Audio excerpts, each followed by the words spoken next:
കേരളത്തിൽ ഒറ്റപ്പെട്ട സ്ഥലങ്ങളിൽ മഴയ്ക്ക് സാധ്യത. പടിഞ്ഞാറൻ ഇന്ത്യ മഹാസമുദ്രത്തിനും തെക്കിഴക്കൻ അറബിക്കടലിനും മുകളിലായി ന്യൂനമർദ്ദം സ്ഥിതി ചെയ്യുന്നു. അടുത്ത 24 മണിക്കൂറിൽ പടിഞ്ഞാറ് വടക്കു പടിഞ്ഞാറ് ദിശയിൽ സഞ്ചരിക്കുന്ന ന്യൂനമർദ്ദം തെക്കൻ അറബിക്കടലിൽ മധ്യഭാഗത്തായി ശക്തി കൂടിയ ന്യൂനമർദ്ദമായി മാറുമെന്ന് കാലാവസ്ഥ റിപ്പോർട്ട്.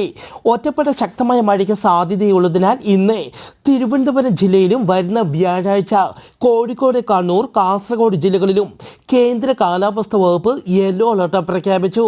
കേരള തീരത്തും തെക്കൻ തമിഴ്നാട് തീരത്തും 1.8 മീറ്റർ വരെ ഉയർന്ന തിരമാലയ്ക്കും കടലാക്രമണത്തിന് സാധ്യതയുണ്ടെന്നും മത്സ്യത്തൊഴിലാളികളും തീരദേശവാസികളും ജാഗ്രത പാലിക്കണമെന്നും അറിയിച്ചു.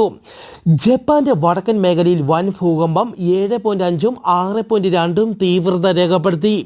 ജപ്പാനിലെ നോട്ടോയിലാണ് ഭൂകമ്പത്തിന്റെ പ്രഭവ കേന്ദ്രം. നിരവധി കെട്ടിടങ്ങൾക്ക് കേടുപാടുകൾ സംഭവിച്ചു. ഭൂകമ്പത്തെ തുടർന്ന് ജപ്പാൻ കാലാവസ്ഥാ കേന്ദ്രം സുനാമി മുന്നറിയിപ്പ് പുറപ്പെടുവിച്ചു. തീരമേഖലകളിൽ താമസിക്കുന്നവർ ഉയർന്ന സ്ഥലങ്ങളിലേക്ക് മാറാൻ നിർദ്ദേശം നൽകി. ജപ്പാന്റെ ചില പ്രദേശങ്ങളിൽ ചെറു സുനാമികൾ ഉണ്ടായതായും റിപ്പോർട്ടുകൾ.